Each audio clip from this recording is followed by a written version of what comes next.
नमस्कार. आज आपण पौर्णिमेला सत्यनारायण पूजा स्वामी समर्थ केंद्रानुसार कशी करतात ते बघणार आहोत. त्याआधी चॅनलला सबस्क्राईब नक्की करा आणि व्हिडिओ शेवटपर्यंत नक्की बघा.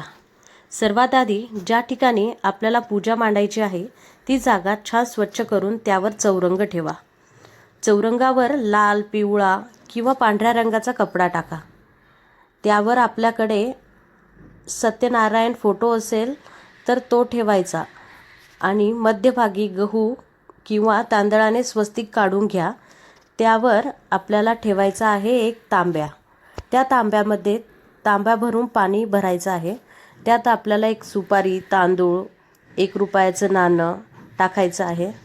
तांब्यावर आंब्याचा ढगळा किंवा विड्याचे पाने ठेवायचे आहेत. त्यावर एक तामण ठेवा. त्यामध्ये आपण तांदूळ घेतले आहे. सर्वात आधी आपल्याला बाळकृष्णाला पंचामृताने अभिषेक घालायचा आहे. पंचामृत म्हणजे दूध, दही, साखर, मध, तूप एकत्र करून पंचामृत करणे. बाळकृष्णाला अभिषेक करून स्वच्छ कापडाने पुसून घ्यावे आणि आता त्या तांबणावर तांदूळावर आपल्याला बाळकृष्णाला विराजमान करायचं आहे. त्यासमोर आपल्याला 3 विड्याची पान ठेवायची आहेत. त्यावर 3 सुपारी ठेवायचे. इथे मी आंब्याचे पान यूज केले आहे. तुम्ही आंब्याचे पान पण घेऊ शकता. चौरंगाच्या चारही बाजूला तुम्ही आंब्याचे ढगे लावू शकता. पूजेसमोर आता समई लावून घ्या. तुम्ही फळ पण ठेवू शकता. 3 सुपारी आहेत. एक आहे गणपतीची. कोणतीही पूजा गणपतीच्या पूजेशिवाय होत नाही, म्हणून आधी पूजा गणपतीची, नंतर आपले कुलदैवत आणि तिसरी म्हणजे वरुण देवतेची. अशा प्रकारे 3 सुपाऱ्या आपण येथे घेतल्या आहेत. 2-2च्या जोड पानावर त्या 3 सुपारी ठेवायच्या आहेत आणि पूजा करायची आहे. फूल, अक्षदा अर्पण करायच्या आहेत. आता बाळकृष्णाला चंदनाचा गंध लावून अत्तर लावा. फूल, अक्षदा अर्पण करायच्या आहेत.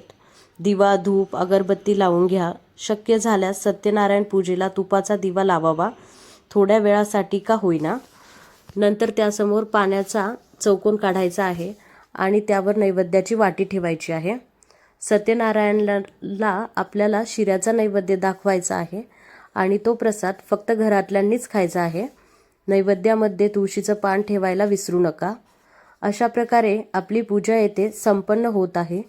यानंतर आपल्याला वाचायची आहे सत्यनारायण कथा. 5 अध्याय वाचून झाल्यानंतर आरती करायची आहे. जे ही पूजा मांडतात त्यांनी उपवास करावा आणि संध्याकाळी उपवास सोडावा.